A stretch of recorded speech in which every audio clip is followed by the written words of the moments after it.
Jee, mul on toas vikerkaar. Tere jälle! Nädal aega on umbes möödunud nüüd sellest ajast, kui ma siin olen. Ja siin on uus video. Aitäh nii hea tagasiside eest. Ma olen väga õnnelik. Mu video sai üle 250 vaatamise. Väga äge. Täna siis natukene ülikoolist, kooliteest ja igast põnevat. Nagu näete, ma võtsin prillid ära, nii et miski ei seganud enam ei peegelda. Mul on mega lahe koolitee. Kool on umbes 2 miili kaugusel, 3,6 kilomeetrit, 50 minti kõndimist. Terve Edinburgh on täis lihtsalt kirikuid. Kirik.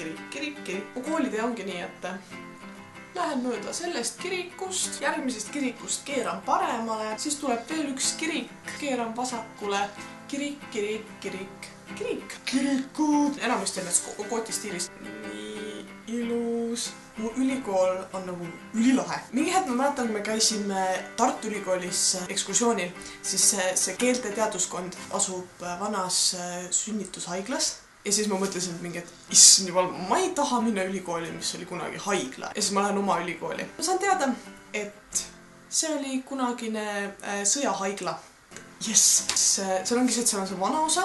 Lihtsalt selles vanas osas on nagu hästi kitsad koridorid. Seal ei ole nagu eriti ruumi, aga see on nagu nii äge. Seal on eraldi muuseumi nurgake nendele mingi sõjaaegsetele luuletajatele. Need, kes sõdurid olid ja siis nad luuletasid vist. Ja siis, kui sa lähed edasi, seal on nagu 3 söögikohta ja meil on oma Starbucks. Ja siis on nagu üks tavaline söökla, mis on tavaline kohvik, siis on söökla ja söökla asub kabelis. Päris kabelis. Ta kasutati enne kabeli, enam mitte, aga seal on orel. Nagu kõnnid läbi saali altari ette ja sa saad seal süüa.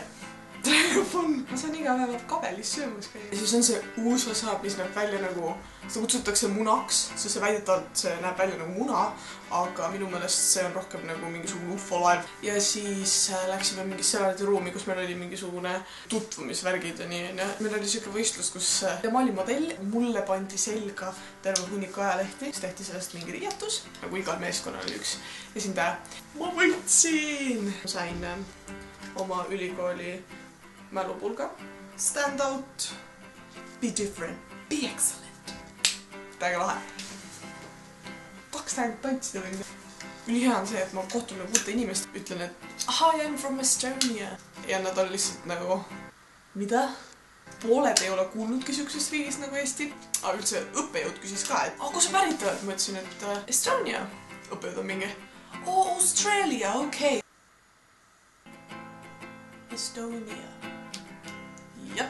Ei no ja siis õhtul ma rääkisin oma ühikakaaslasega ja ta ajas Eesti ja Slovakkia sassi. Nagu Slovakkia on lähemal kui Austraalia, nii et progress.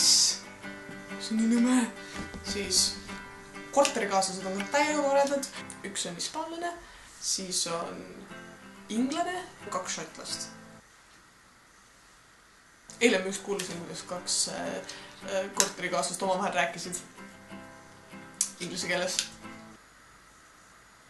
Sain umbes 80% jutust aru. Ma mõtlen küll mingi, ei ma olen täiega pro ja lebo ja sa vaatad enda rääkima, sa nagu.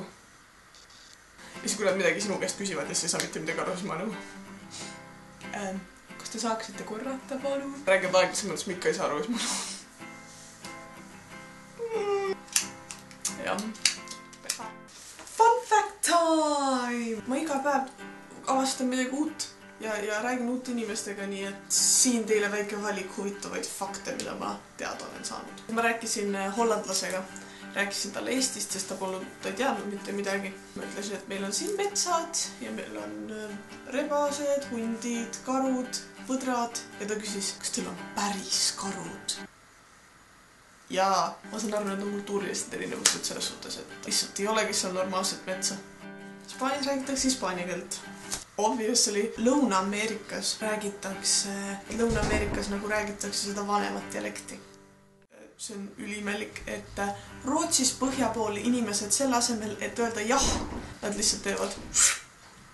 Ma ei tee nalja, see on päriselt ka nii.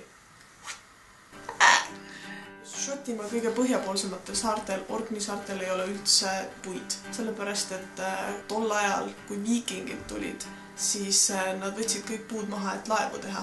Need, mis alles jäid, need lihtsalt tuule käes ei jäänud enam ellu. see oli siis mu teine video. Järgmisest nädalast hakkab õppimine nagu päris pihta kohe, kuigi mul ei ole väga palju tunde. Ma loodan, et ma ikka jõuan teha veel videosid, et tegelikult mul materjal on, millest teha. Näeme siis!